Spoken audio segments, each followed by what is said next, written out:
दोनों किनारे साला कहाँ गया 4 लाइन और कहाँ है 6 लाइन किसी को मालूम नहीं है। दोनों किनारे गाड़ियां लगी हुई लगा हुआ था, लेकिन कहीं ना कहीं सरकार की गलत नीतियों के कारण धीरे धीरे उद्योगों का बंद होना शुरू हो गया। और अभी आप देख रहे हैं, पूरी तरह से देख रहे हैं कि जहां भी यहाँ बड़ा बड़ा इंडस्ट्री था, शुगर मिल का यहाँ भंडार था, बिहार दूसरे जगह पर चीनी सप्लाई करता था, लेकिन आज बिहार को खुद चीनी लेना पड़ रहा।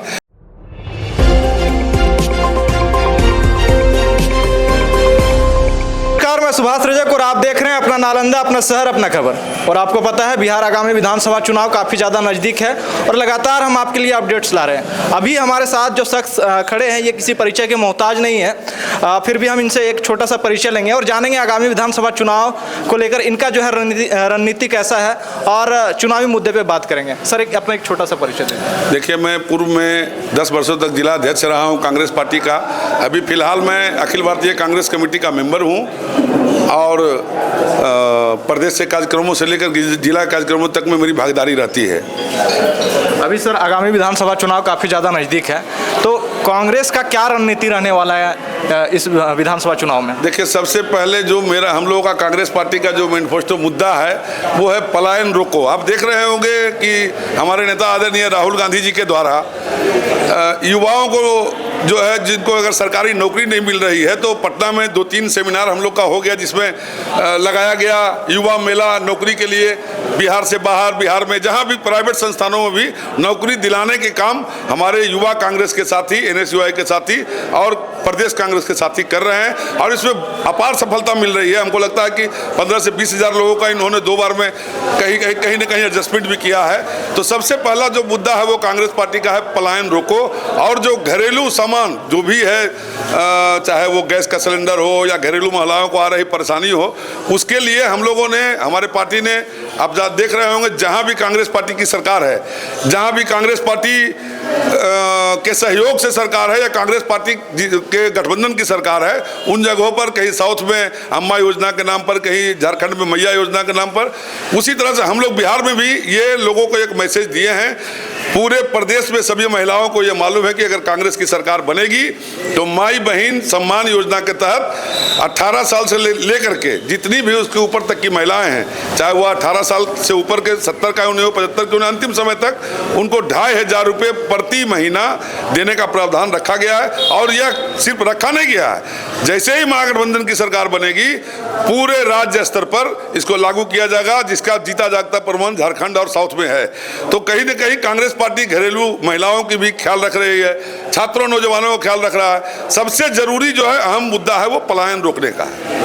हाँ सर, देख रहे होंगे जिस प्रकार संसद में व्यक्तिगत टिप्पणियां चल रही है, जो जनता की समस्या है उसको इग्नोर किया जा रहा है। जैसे आप नूरसराय में जाएंगे तो वहाँ पे जो रेलवे क्रॉसिंग का ओवरब्रिज बना हुआ है उस जगह पे वहाँ एक बड़ा सा गड्ढा बना हुआ है और वहाँ के पब्लिक का कहना था कि लगातार जो है यहाँ पे घटनाएं हो रही, लेकिन कोई सुनवाई नहीं किया जा रहा है। जैसे हमने बिहार पुलिस का एग्जाम था उसको भी कवर किया था, तो रेलवे स्टेशन पर जैसे गए तो वहाँ पे देखें तो बहुत ज़्यादा भीड़ था, लोग जो है चढ़ने में असमर्थ हो रहे थे। इन मुद्दों पर कुछ बोलना चाहेंगे? देखिए, ये तो मैं पहले ही कह चुका हूँ आपको कि हमारी पार्टी की जब सरकार थी 89-90 तक हमारी पार्टी की सरकार थी, बिहार में कल कारखानाओं का जाल बिछा हुआ था।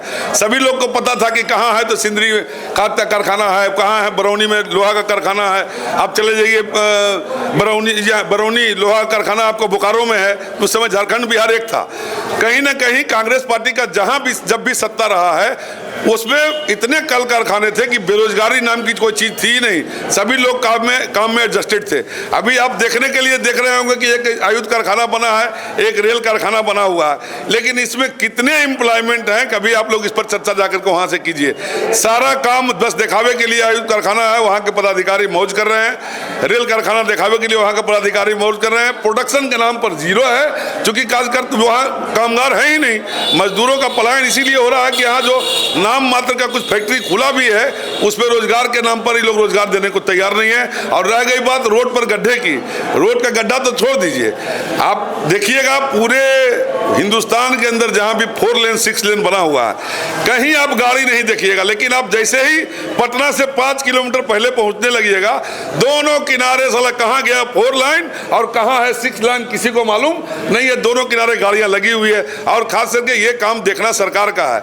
और हम लोग जहां हैं। आप देखिए सामने पानी का जमाव। बिहार शरीफ स्मार्ट सिटी के नाम पर बिहार शरीफ को लूटा गया। ये मैं नहीं कह रहा हूं, सत्ता पक्ष के लोग भी इस बात को स्वीकार करते हैं कि हाँ, बिहार शरीफ में स्मार्ट सिटी के नाम पर बिहार शरीफ को लूटा गया।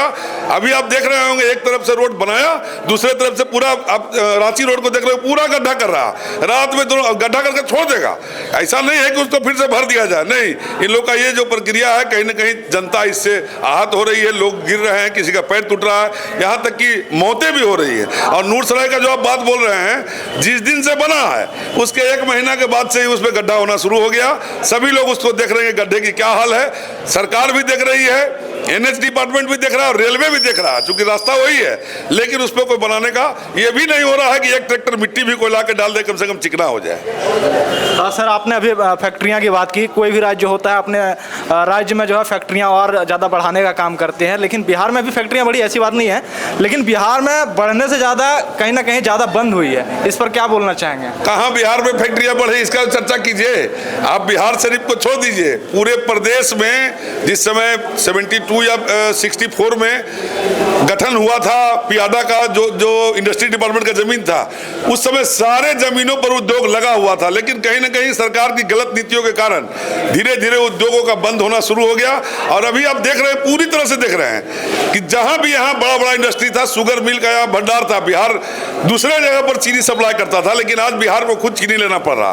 बिहार जो है लोहा के मामले में आत्मनिर्भर था, बिहार में हर चीज आत्मनिर्भर था। लेकिन आज बिहार में कोई, आप जो बता रहे हैं कि फैक्ट्रियां लगी है, बता दीजिए वो कहाँ लगी है? कहीं कुछ नहीं लगा, कुछ भी नहीं लगा है। वो दिखावे के लिए राजगीर कारखाना हो या रेल चक्का कारखाना हो या आपका छपरा कारखाना हो, जब तक लालू जी उसमें बहुत मेहनत करके उस कारखाने को यहाँ लाए थे, उनके आने के बाद, उनके सरकार के जाने के बाद बिल्कुल इन सब जगहों को प्रोडक्शन रोक दिया गया है। ये सर्वविदित है, सभी लोग जानते हैं।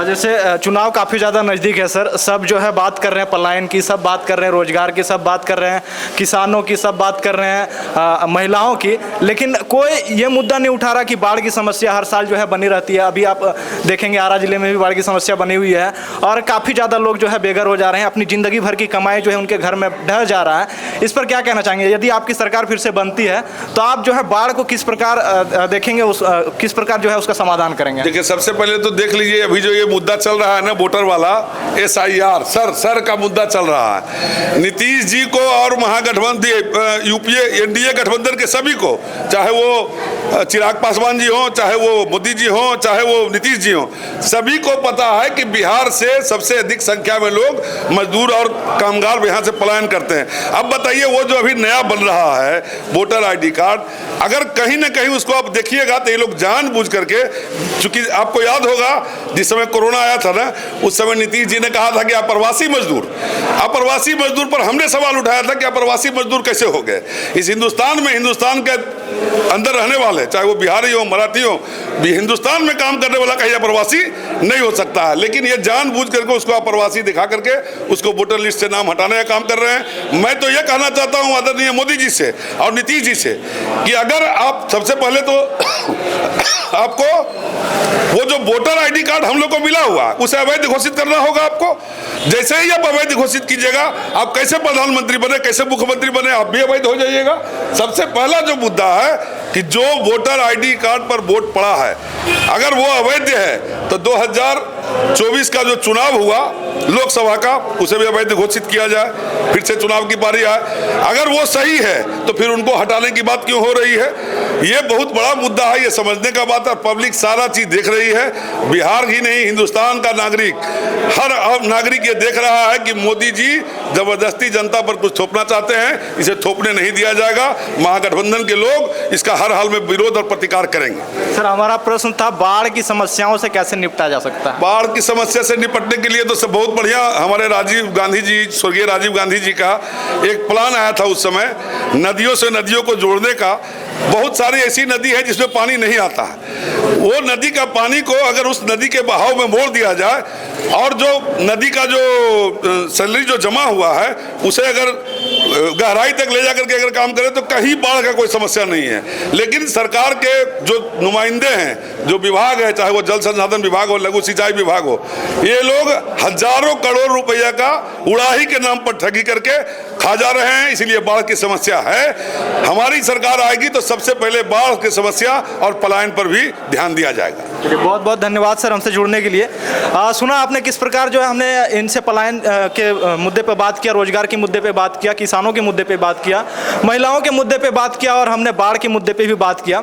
ऐसे ही अपडेट्स के लिए जुड़े रहिए हमारे चैनल के साथ। कैमरामैन संजय के साथ मैं सुभाष रजक और आप देख रहे हैं अपना नालंदा। धन्यवाद।